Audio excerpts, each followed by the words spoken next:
देखो छात्रों, प्रिय अध्यापकों, आज हम संधि भेद में जो तीसरा प्रकार है व्यंजन संधि, उसकी जानकारी देखेंगे। व्यंजन संधि किसे कहते हैं उसकी परिभाषा हम देख रहे हैं। व्यंजन का व्यंजन से या व्यंजन का स्वर से मेल होकर जो विकार उत्पन्न हो जाता है उसे व्यंजन संधि कहते हैं। देखो, व्यंजन और स्वर अथवा व्यंजन और व्यंजन के योग से होने वाले परिवर्तन को व्यंजन संधि कहते हैं। व्यंजन और स्वर अथवा व्यंजन और व्यंजन के योग से जो विकार उत्पन्न होता है उसे व्यंजन संधि कहते हैं। शब्द का जब हम व्यंजन संधि बनाते हैं तो शब्द का अंतिम वर्ण यानी अक्षर हल चिन्ह के साथ लिखा जाता है, वह वर्ण व्यंजन होगा, स्वर नहीं होगा। समझो कि दिक अधिक अंबर ऐसा शब्द है, उदाहरण के तौर पर हमने लिया तो क को हलंत अगर किया तो क्या बन जाएगा, वो व्यंजन होगा। अगर क को हलंत नहीं किया तो वो स्वर रहेगा।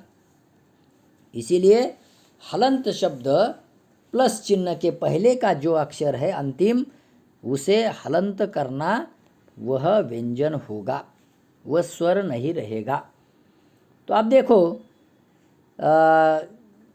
ये व्यंजन संधि पहचानने में कुछ नियम दिए हैं। उस नियम के अनुसार अगर हमने व्यंजन संधि को बनाया तो हम आसान तरीके से व्यंजन संधि पहचान सकते हैं।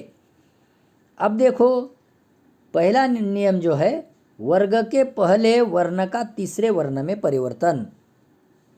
वर्ग के पहले वर्ण का तीसरे वर्ण में परिवर्तन या किसी वर्ग का तीसरा चौथा वर्ण य, र, ल, व, ह या कोई स्वर आने पर देखो पहला वर्ण अपने वर्ग का तीसरे वर्ण में बदल जाता है। अब देखो, यहाँ मैंने वर्ग दिए हैं और फिर उसके उस वर्ग के वर्ण दिए हैं। जैसे 5 वर्ग दिए हैं, क, च, ट, त, प, और उस क, च, ट, त, प अपने ही वर्ग के फिर 5 वर्ण दिए हैं। अभी क का ये पहले हम जान लेंगे। क का वर्ग अपने वर्ग के जो वर्ण बनते हैं 5, वो कौन से हैं? क का क, ख, ग, घ, न, ये अनुनासिक है। 5वां जो है प्रकार नंबर, वो अनुनासिक होते हैं, जिनका उच्चार नाक में होता है ना। च का च, छ, ज, झ, न, अभी वो त्र के जैसा आया है लेकिन वो ng है। अभी ट वर्ग है तीसरा, ट का अपने ही वर्ग के देखो कैसे वर्ण में होता है, ट, ठ, ड, ढ, न, बानाच न। फिर चौथा है त वर्ग का अपने ही वर्ग के वर्ण में प्रवेश, त, थ, द, ध, न। फिर 5वां है, 5वां प वर्ग अपने ही वर्ग के वर्ण में देखो प, फ, ब, भ, म। तो इन पहला वर्ण अपने वर्ग का तीसरे वर्ण में बदल जाता है ना।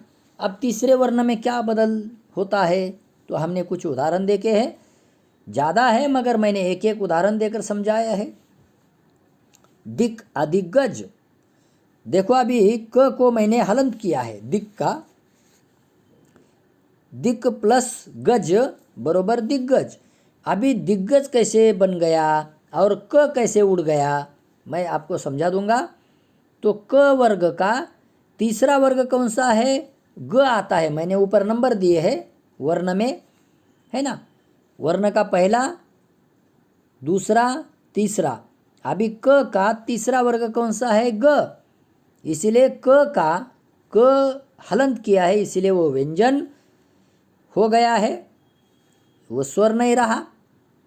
अब क का ग में तीसरे वर्ण में परिवर्तन, तो दिग्गज है ना। वैसा दूसरा उदाहरण मैंने लिया, दिक अधिक अंबर, है ना। क का देखो ग में प्रवेश, तो क्या बना, दिगंबर, है ना।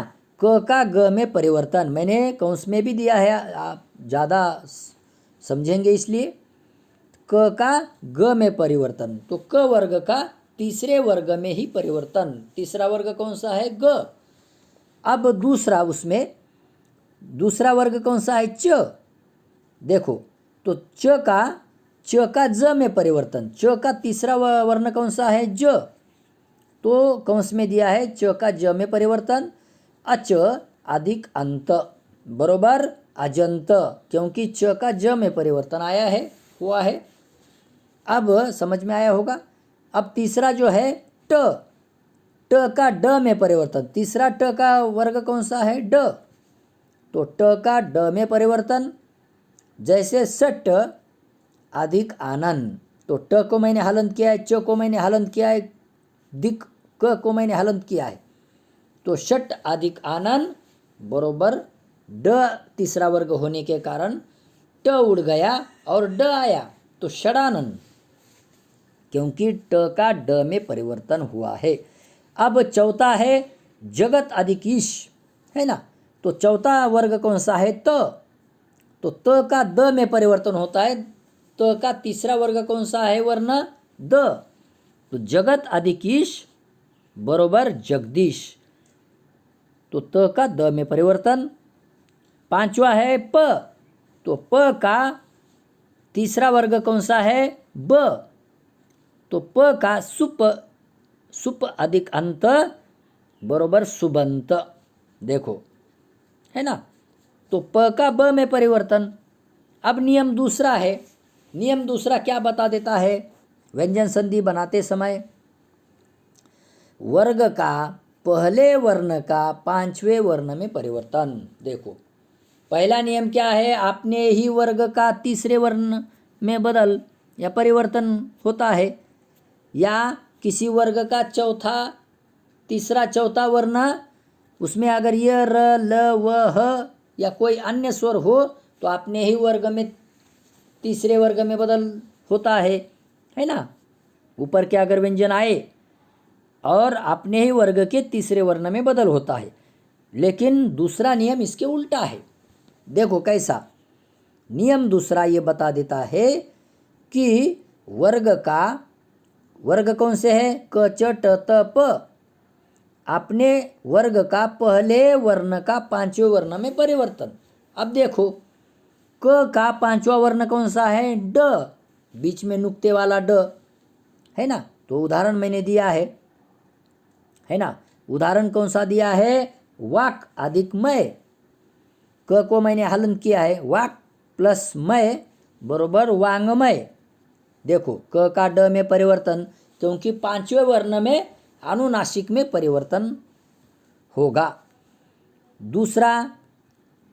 दूसरा क्या है, च, तो च का अच अधिक अंत बरोबर अजंत, है ना। न आया है अजंत, यहाँ न नहीं निकल पा रहा है, इसीलिए त्र बन गया है। ध्यान में लीजिए, च का पांचवा वर्ण क्या है, अनुनासिक न है। अब देखो अजंत, च का ज में परिवर्तन, यानी ज तीसरा वर्ग है, लेकिन पांचवा जो है न है ना, वो वहाँ नहीं बन पा रहा है, इसीलिए ज आया है। अब तीसरा जो है तीसरा वर्ग कौन सा है, ट। तो ट का पांचवें वर्ण में परिवर्तन क्या आएगा, ट का न आएगा, है ना। षट अधिकानन षडानन, तो ट का ड में परिवर्तन, षट अधिक आनंद बरोबर षडानन। अभी चौथा क्या है, त वर्ग है, तो आपने त वर्ग के पांचवें वर्ण में यानी न नल का उसमें परिवर्तन होगा। उस वर्ण में, तो त का न में परिवर्तन, तो जगत आदि कीश बरोबर जगदीश, देखो है ना। तो यानी कि इसमें